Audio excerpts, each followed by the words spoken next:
Atma vabhasayat-yekaha bhutyadini indriyanyapi dipo ghatadivat swatma jadaistaihi navabhasyate.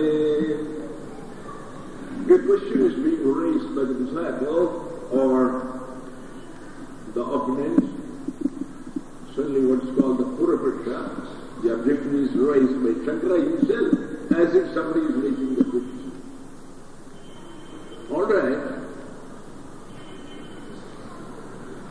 When the Atman is so near to the buddhi, it is there inside, it is very near the intellect, that is why its rays being reflected through the medium of this intellect or the mind. When it is so near, why can't it understand, why can't it recognize the Atman? Why should it be so difficult?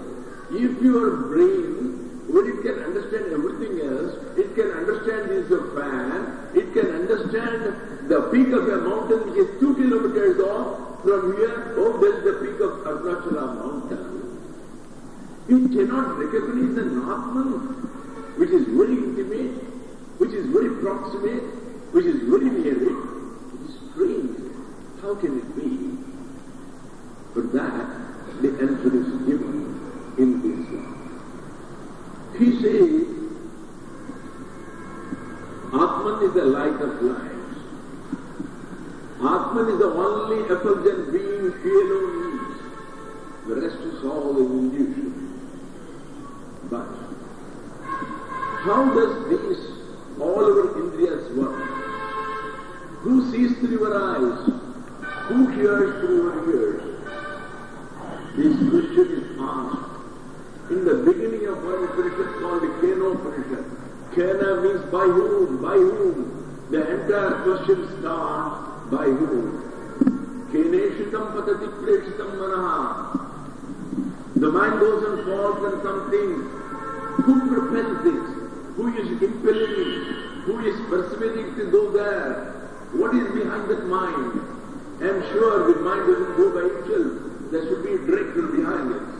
Who is the controller? Who is the director? The eyes see. I am sure the eyes do not see by themselves.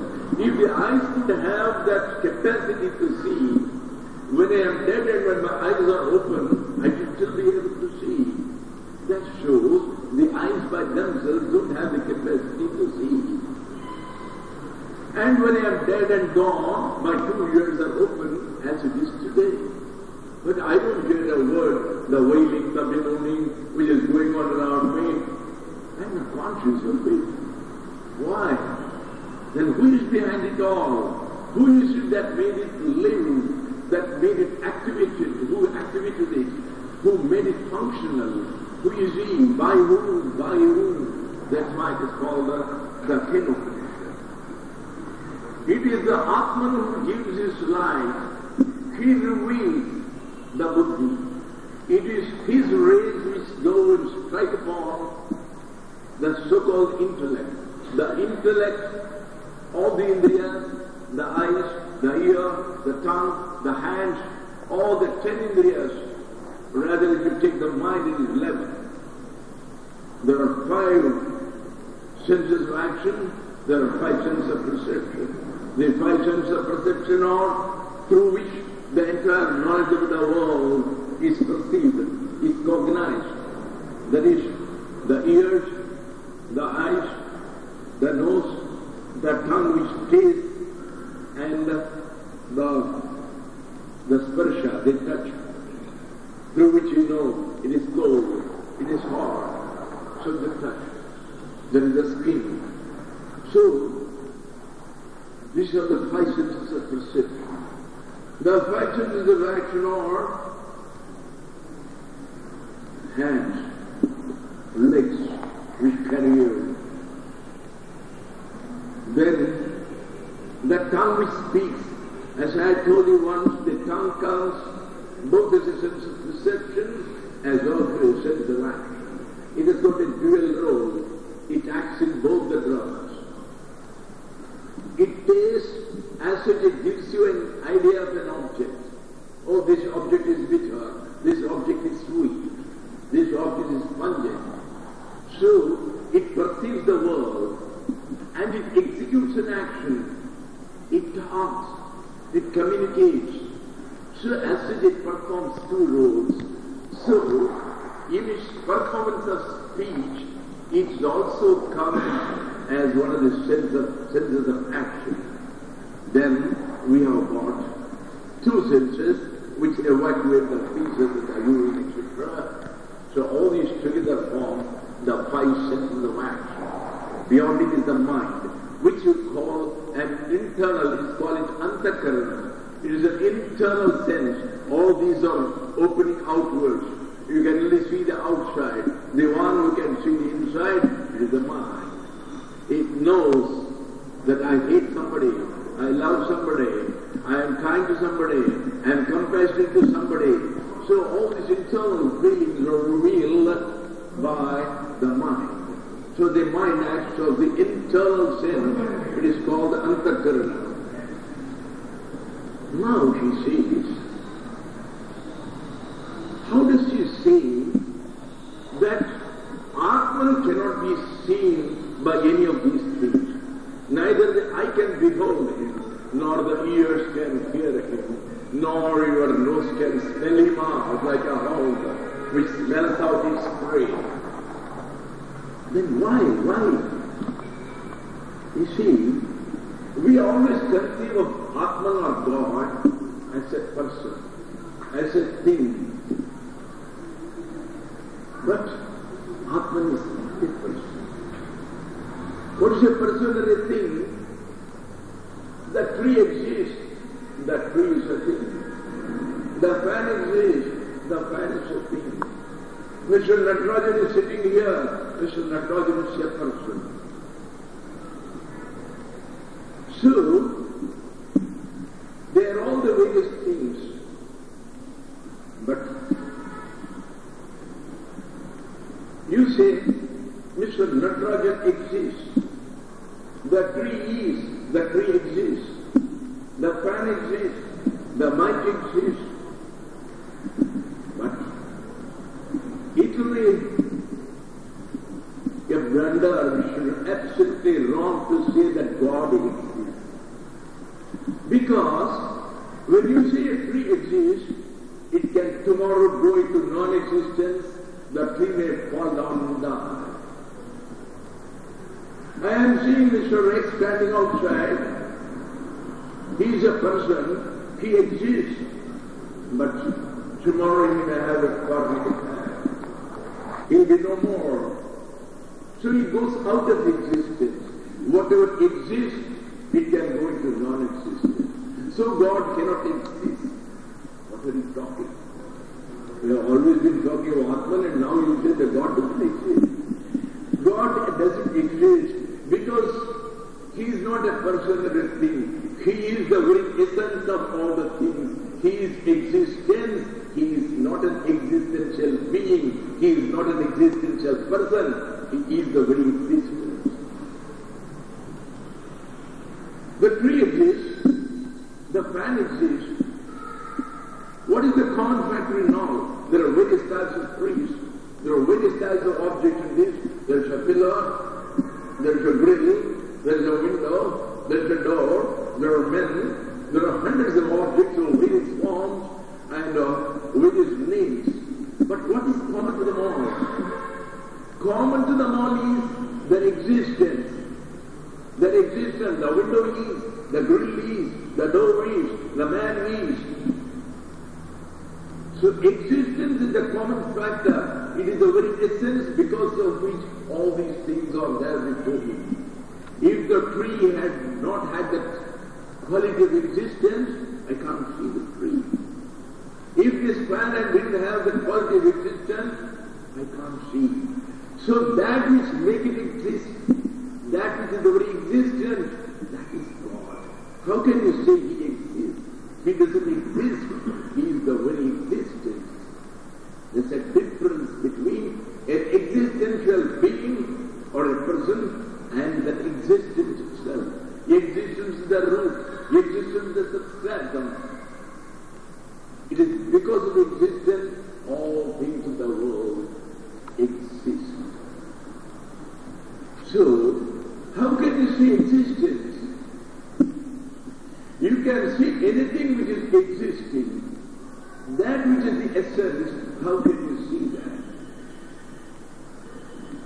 The very essence of their existence, which is existence itself, cannot be seen. Then how to see that? Then what is the use of reading all the books if there's something cannot be seen? Then it's better that I use my time for something else instead of reading this philosophy. No. The existence can be felt, can be experienced. That is the only way to see existence. Be one with it, meditate, merge into existence, become only the existence, simply think am. Remind that amness, remain that existence. Well, you see the existence. That's the only way. You cannot see him as you can see a person. And we all would like to see him as a person and a thing. Look here. Every person in this world, everything is a world, this world is part of that totality.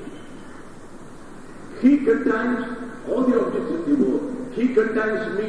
The Atman contains me. The Atman contains him. The Atman contains the doors. The Atman contains the windows. The Atman contains all the animals of the world. The Atman contains all the galaxies. It contains the sun. It contains the moon. But the moon cannot contain the Lord. The part cannot contain the whole. If there is a drop of the ocean, if the drop were to say, I contain the ocean, you would say the drop has gone crazy. How can it be? If the ocean were to say, this drop is mine, yes, it is true. See, there's a beautiful shloka from Shankara. Satyapi bhedapadami natha tavaham na mamati. Lord, I do believe in non-duality. I do believe that I am the Lord. I am the Lord. But in spite of it, Lord, I am thine, you are not mine. I am thine, but you are not mine. Because a drop cannot contain the ocean. The ocean can contain the drop.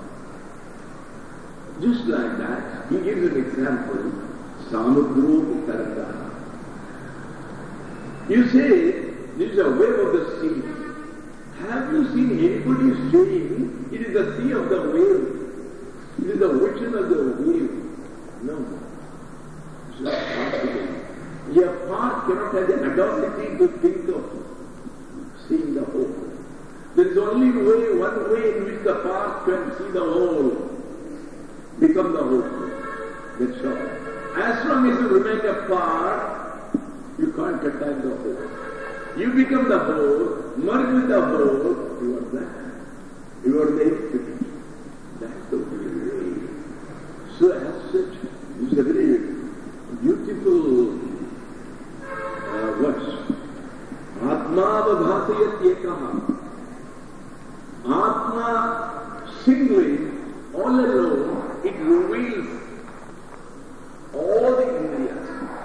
It reveals all the indriyas means it makes them all function. The ear hears because of him. The sight sees because of him, because of the Atma. My vital breath is going together and is active in keeping me alive, in keeping all my tissues and cells working because of the Atma. There is another beautiful hymn in the Kenopanishad. He says, who is the Atma? He says, Yat chakshukshana pasyati, yena chakshuvimsi pasyati. The one who cannot be seen by your sight, the one who cannot be seen by our gross eyes, but who sees all the eyes. He sees through all the eyes. He activates all the eyes. He sees all the eyes. He sees through all the eyes. He makes all the eyes see. He activates. Similarly, yah pranam pranayati, yah shrotrena shroti, yena shrotramidam matam. The hearing, it has heard all the music of the world. It has heard the best of the concerts. And it is hearing all the sounds around here. But the hearing can never touch the Atma. Has never touched the Atma. But Atman alone makes all the hearings function. You are all enabled to hear because of that power of that Atma. Why? Why the eyes cannot see? The eyes have been given the power to say Paranchi Khani Vidrina Swayambhu. That is when Shweta Swarupa says, all the senses have been prepared by the Lord so that they will open outward. None of them open inward. So the eyes can see something which is before me.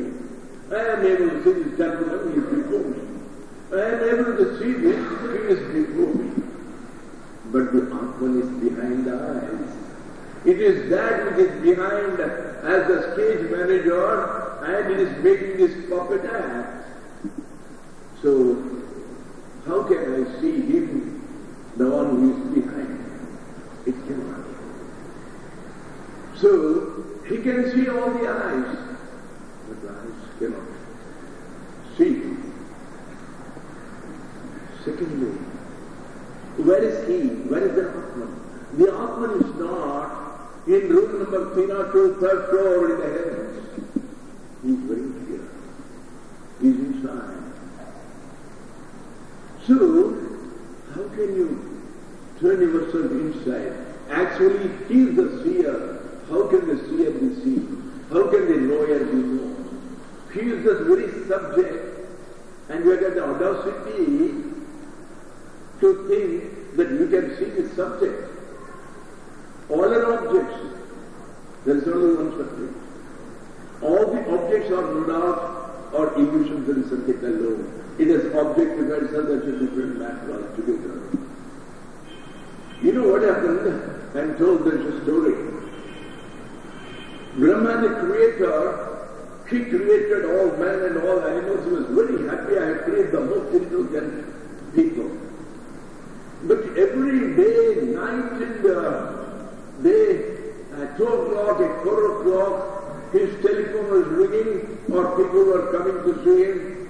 Brahmaji, this is not the way to run it. You are doing it wrongly. This will be done in this way. Then another chap comes, he gives a little, absolutely a contradictory thing. No, you should not do that, you should do like this.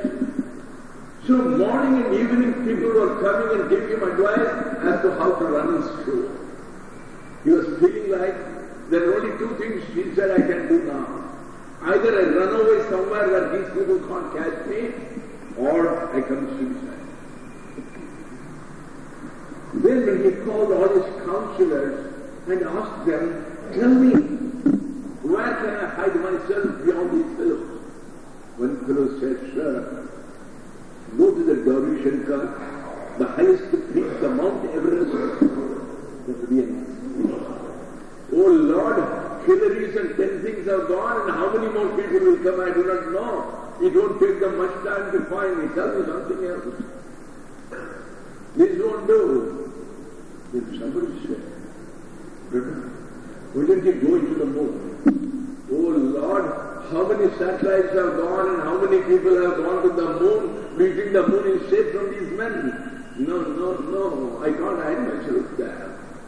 Then one of the wise counselors came to him and said, why didn't you hide yourself in the heart of a man? He said, that's very good. Because a man is always walking like this, he's So, he entered into us. So the only way to see him is turn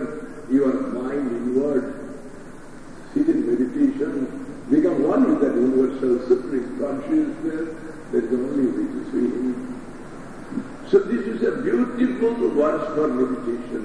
You can meditate on this one itself. Atma vabhatayat ekaha. Ekaha, all alone by itself. Atma, the Atman, avabhatayati. It throws light. Avabhatayati, it illuminates. Illuminate here means it activates them. It makes them do their respective functions. That is what you mean by revealing or throwing light.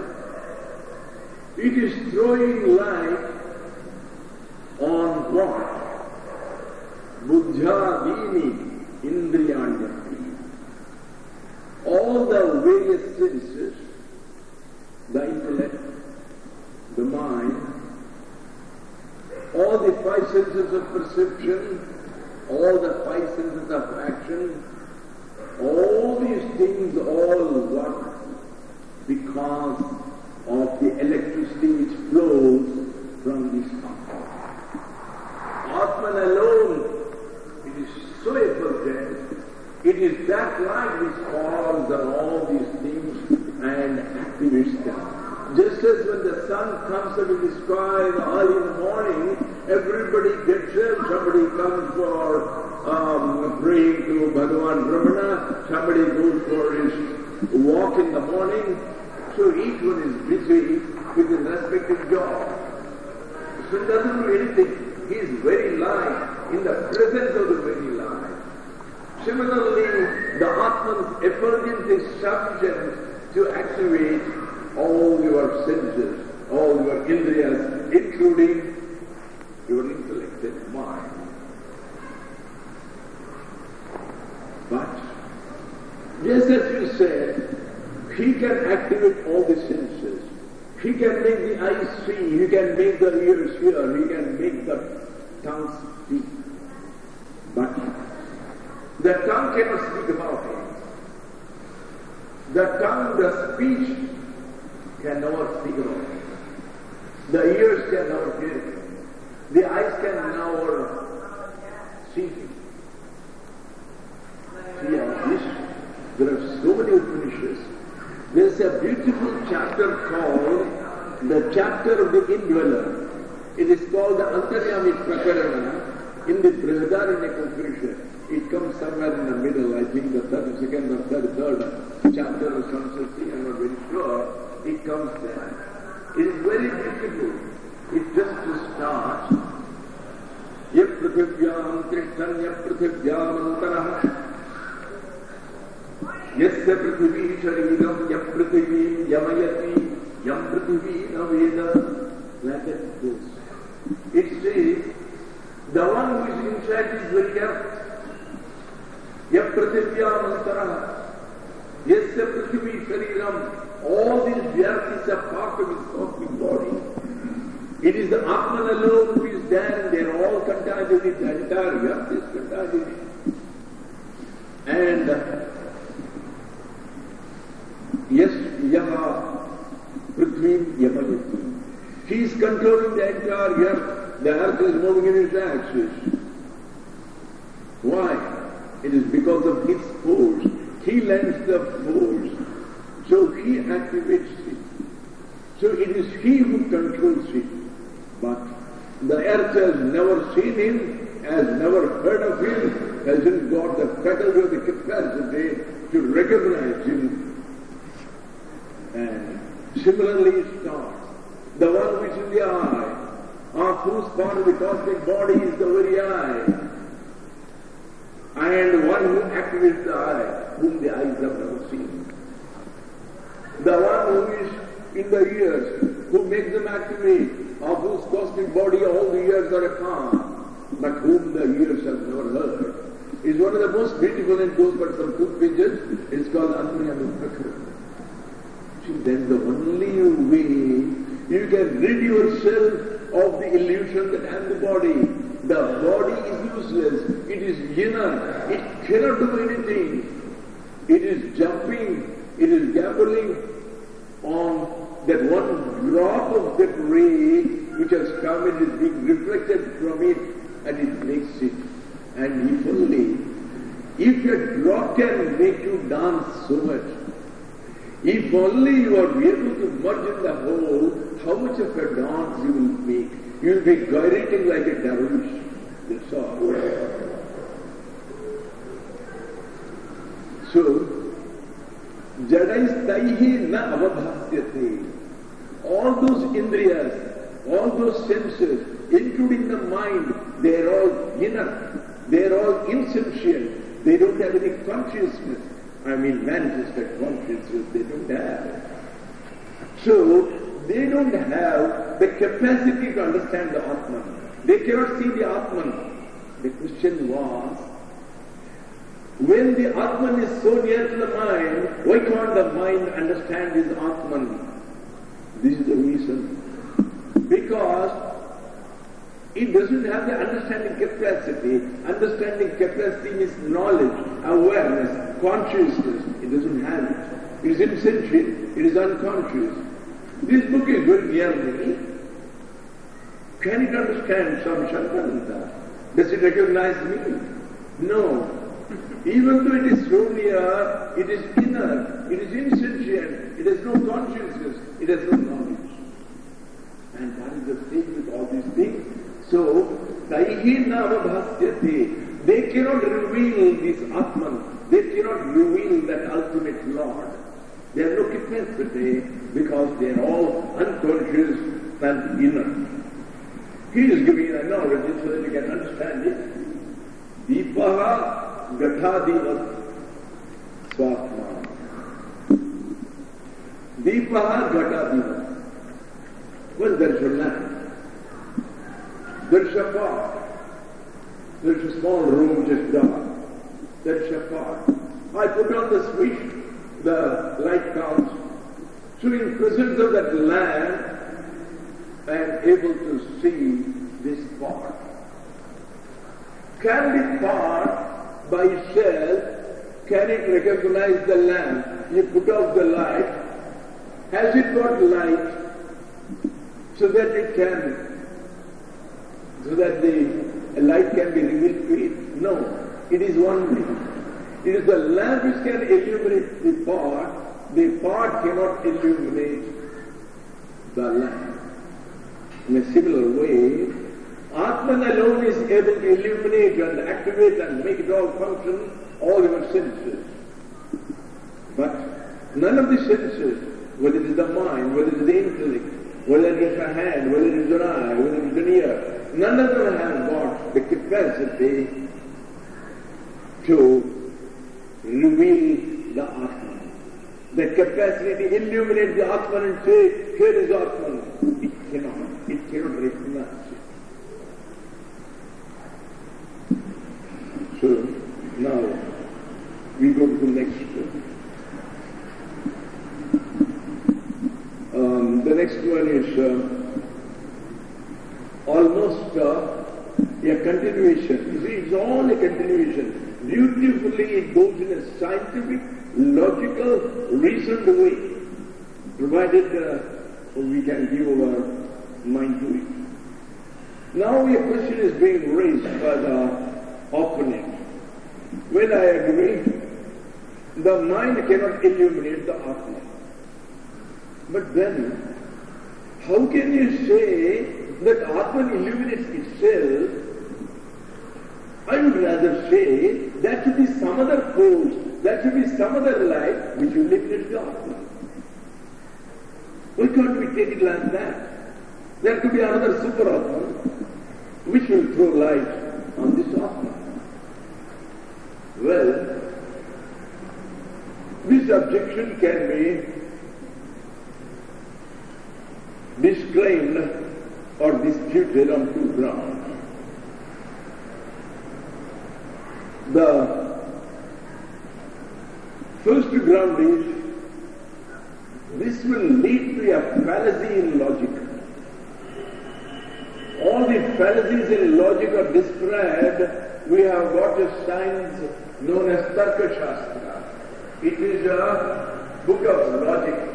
It is not as simple as the logic you studied in your college.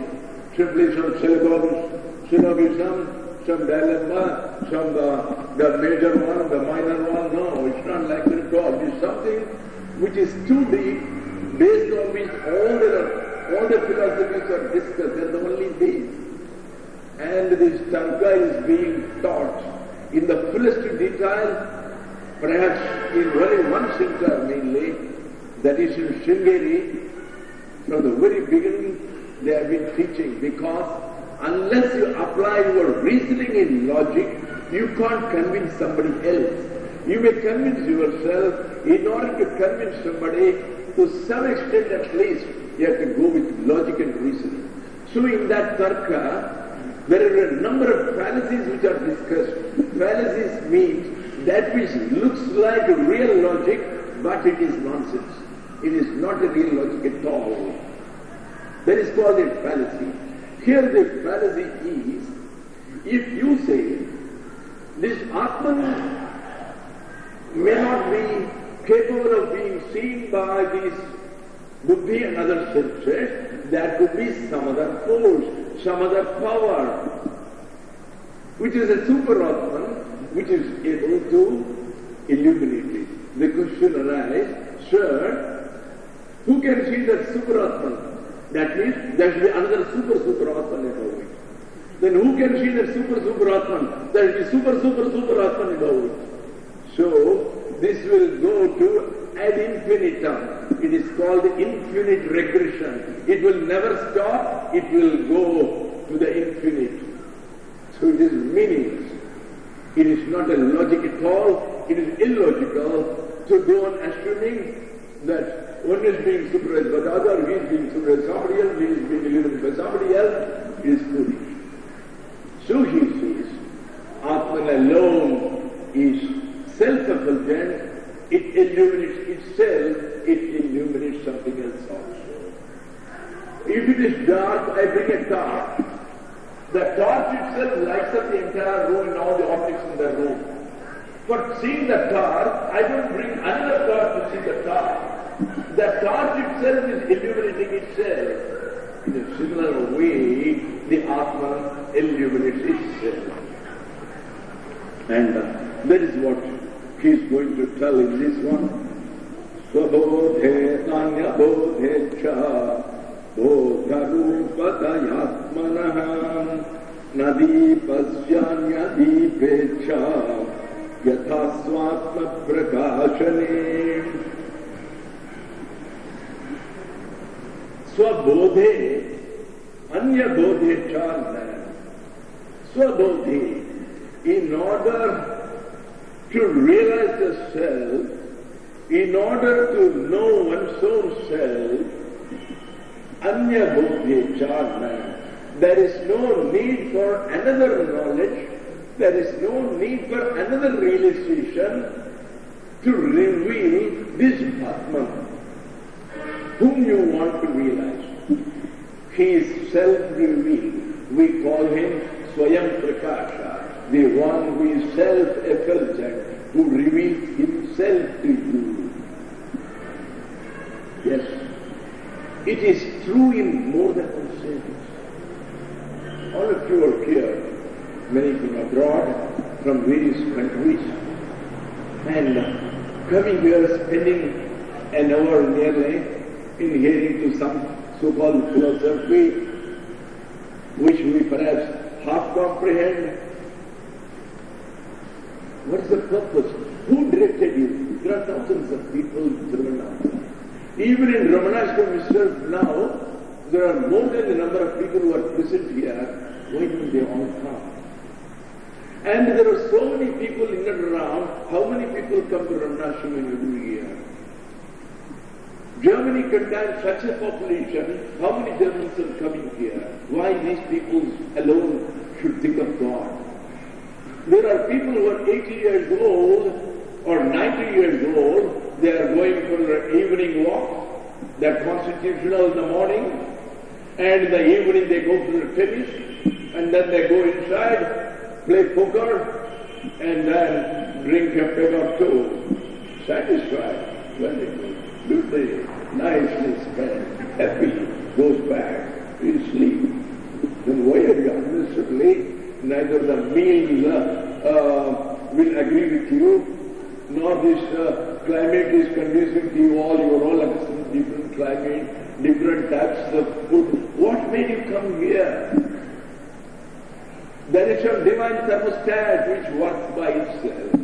What is a thermostat? Thermostat is an automatic temperature control. It will not allow you to go permanently to the club and to play permanently your poker and permanently have your bet.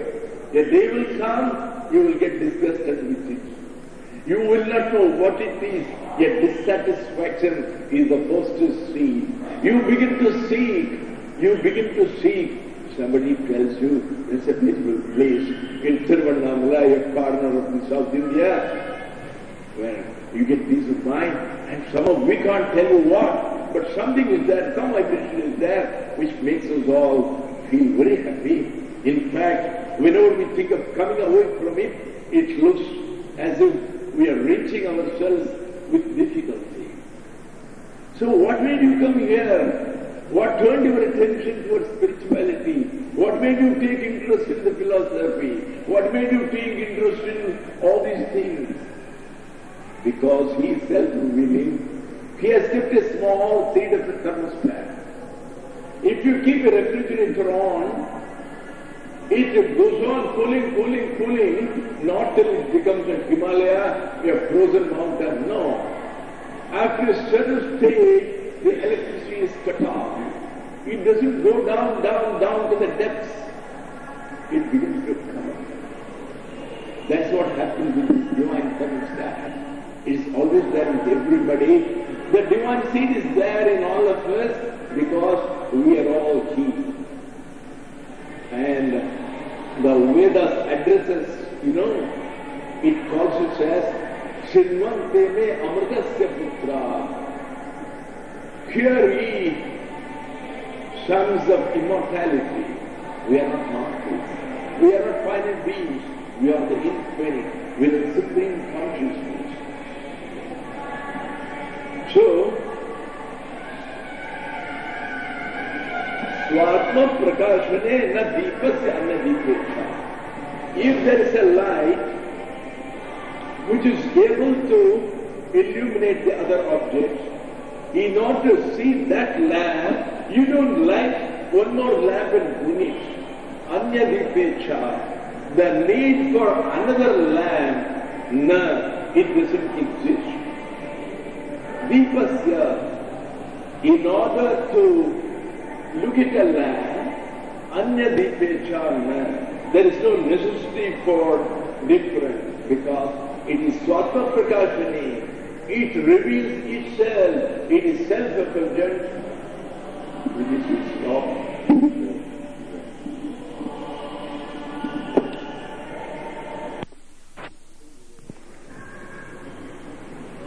Yesterday we were in stanza number 29. We have finished it now. In short, we said,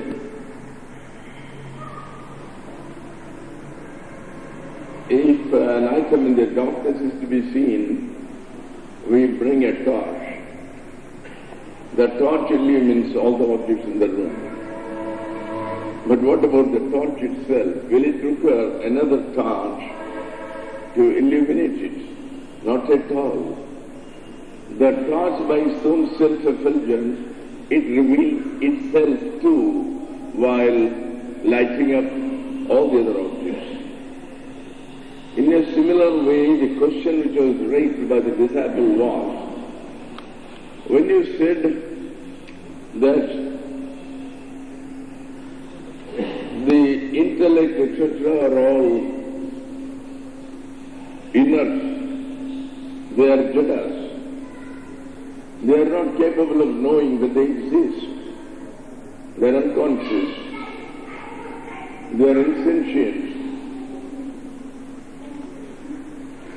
So, he said, they cannot light the Atma. Atman cannot be seen in the light of your buddhi. Neither your intellect nor your mind can ever take you anywhere within billion kilometers of that final truth. No, it can't take you anywhere.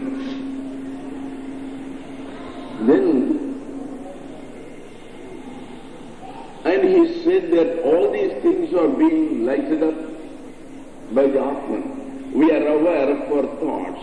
We are aware of our mind. It is all due to the power of Atma.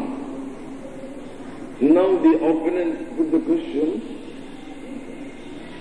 right, I agree, those other objects cannot light up the Atman. Why can't we assume that there is some other force above the Atman? You may call it, say, a super Atman. Well, that is able to light it up. For two reasons, this argument cannot be accepted. If you were to assume that there is another super Atman which lights up the Atman, the question will be, how then is that super Atman seen? Then it will require another super Atman, then super Atman.